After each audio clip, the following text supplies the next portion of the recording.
Noong 1872, isang madilim na kabanata ang naisulat sa kasaysayan ng Pilipinas. Ang Cavite Mutiny.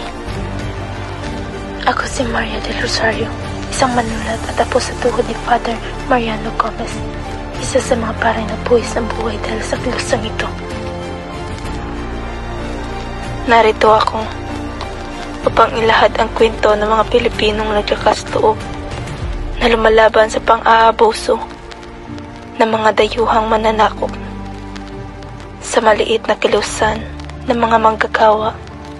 Nagsimula ang isang himagsik na nagbunga ng sakripisyo, dugo at pagkakaisa.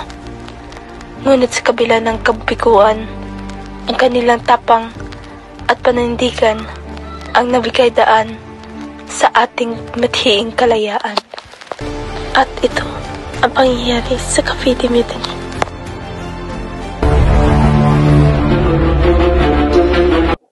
Ano ba kayo? Mga tamad na Indio! Dagdagan ang buwis nyo! Wala kayong karapatang magreklamo! Ano pa ba ang hinihintay natin? Ganyan na lang balaga ang trato nila sa atin? Anong magagawa natin, Luis? May mga baril sila, tayo may martilyo lang. Huwag kang magpatalos, takot isko. Hindi tayo magtatagumpay, hindi tayo lalaban. Pero paano, Mariano? Wala tayong mga armas.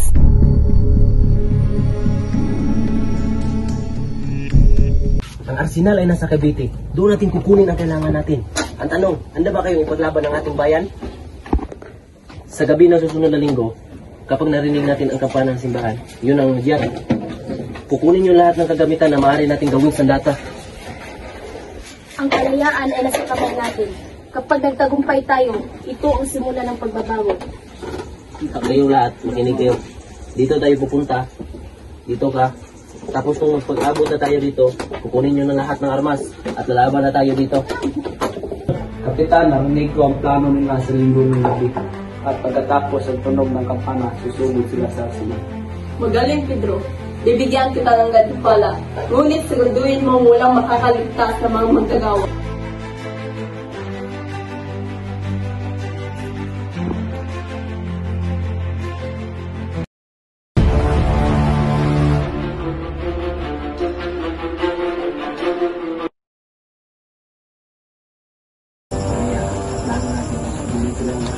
Dapat magtagumpay tayo.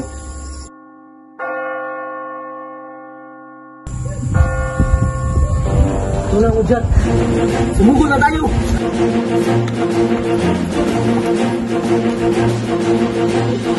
Handa kayo! Lalaban tayo! Maganda tayo. Pagandaan natin ang laban na to. Sige, ating paghandaan. Wala nang atrasan! Lalaban tayo pang sabayan!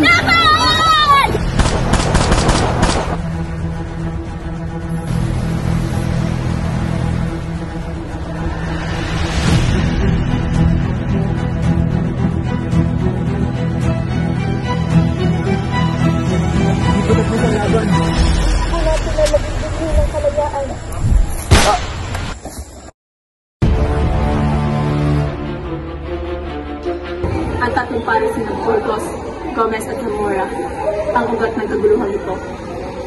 Sila ang napasimula ng ideyang ito. Siguraduhin mo sila ay makarusahan. Ang kanilang impluensya ay dapat mawala.